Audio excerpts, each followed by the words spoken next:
Oh, hello, yes. England, my England, the home of the free. Such miserable weather. Yes, anyway, Sundays, number 2. Bit of a pun there. Yes, piece in the Sunday Telegraph today, which is a kind of hatchet job on the British Medical Association, the BMA, which I just want to sort of go into in a little bit of detail, because I imagine that there are certain doctors who will be reading this in the near future that will be thinking, I think it's a bit biased and not actually true. We'll see. Anyway, that big headline: has the militant left taken over the British Medical Association? I think we can see the direction of travel. The almighty battle at the heart of the Doctors' Union might be the real reason you still can't see your GP. Yes, that might is going to do a lot of heavy lifting here. Okay. Anyway, the piece is about basically about the BMA, and it's trying to suggest that a cabal of nasty left-wingers have taken over the union and are ousting the perfectly reasonable GPs for their own nefarious ends, money-grabbing bastards, basically.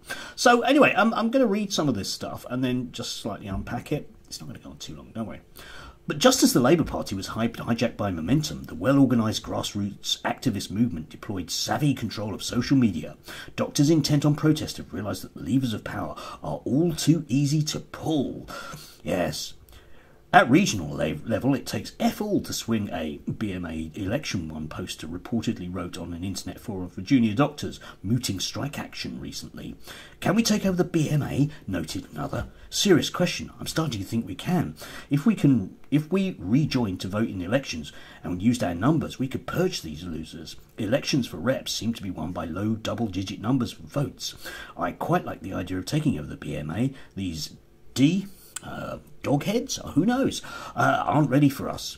Others on the forum noted that if radical members were inserted at regional level, some would inevitably graduate to national committees like the GPC. Yes, it's one of those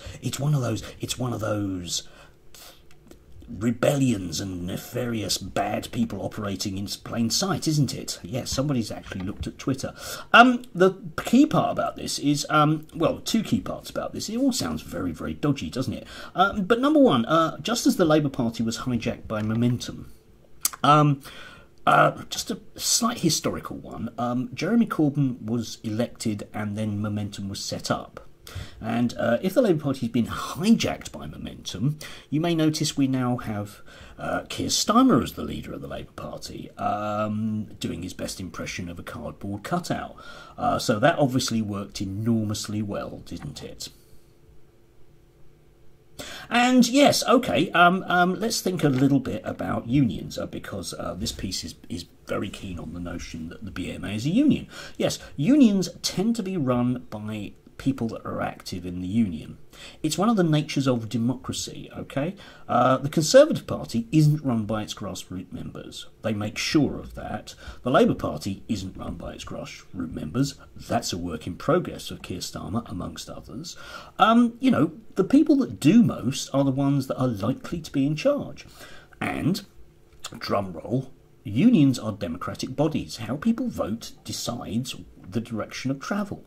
So if doctors are directing the BMA to go in a particular way, that's democracy, which I always thought the Daily Telegraph was kind of keen on. Not for unions. Anyway, let's move on. Right, okay. Speaking anonymously, this doctor, he describes a primary care system which has moved from serving patients to serving doctors themselves. The root of this change came in 2004, he says, with the introduction of the new General Medical Services Contract, which, critically, also included a so-called quality and outcomes framework, under which surgeries could be paid for hitting any of 146 targets, measuring enough patients' blood pressure, for example, or treating them for asthma. But tick-box treatment, says the GP, meant some doctors started gaming the system. Practice partners were even able to hire locums to see patients while they creamed off the payments. It created a greedy society in general practice, he said. Suddenly, some patients were profitable, while others were a burden. The GPs started negating things that didn't earn them money. If an 85-year-old is an earplug with wax, they can't hear. But it's not worth it to the GP. You make more money out of a chronic kidney disease. It became engineered towards a system that would make the surgery money. Sounds awful, doesn't it? However, I would strongly suggest that the direction of travel amongst the NHS, particularly by our present government, and I appreciate that that was the Labour Party, but particularly with our present government, is to make sure that it's run better as a business. Remember, when things are businesses, they're better, aren't they? So obviously you're going to pay people by results. And oddly enough, when you start doing that, they game the system. Okay, one of the basic problems with, for example, piece rate is you end up with shoddy work. If you pay somebody per unit, they're just going to do throughput. So in other words, we set up a system and now we're complaining about it. What do you think the Conservatives really want to do in terms of NHS reform? I'm willing to bet it's introduce more business measures. If you make something a business, you can't complain when it acts like one. Sorry, but you just can't. That's the way that one works. And they roped in James Lefanu, who's a reasonably well-known author, sort of doctor-y type. It has inevitably proved a Faustian deed, the soul of the general practice sold in exchange for a technical function. There are, after all, no, quotes, financially rewarded points, end quotes, for being accessible or sympathetic or taking a careful history to diagnose some puzzling condition.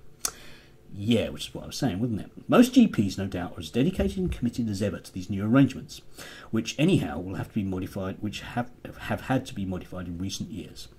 Still, the acrimonious dispute between the government and the BMA necessarily prompts questions as to how and why family doctoring has changed so profoundly over the past 30 years. Because it's become a business rather than a national service.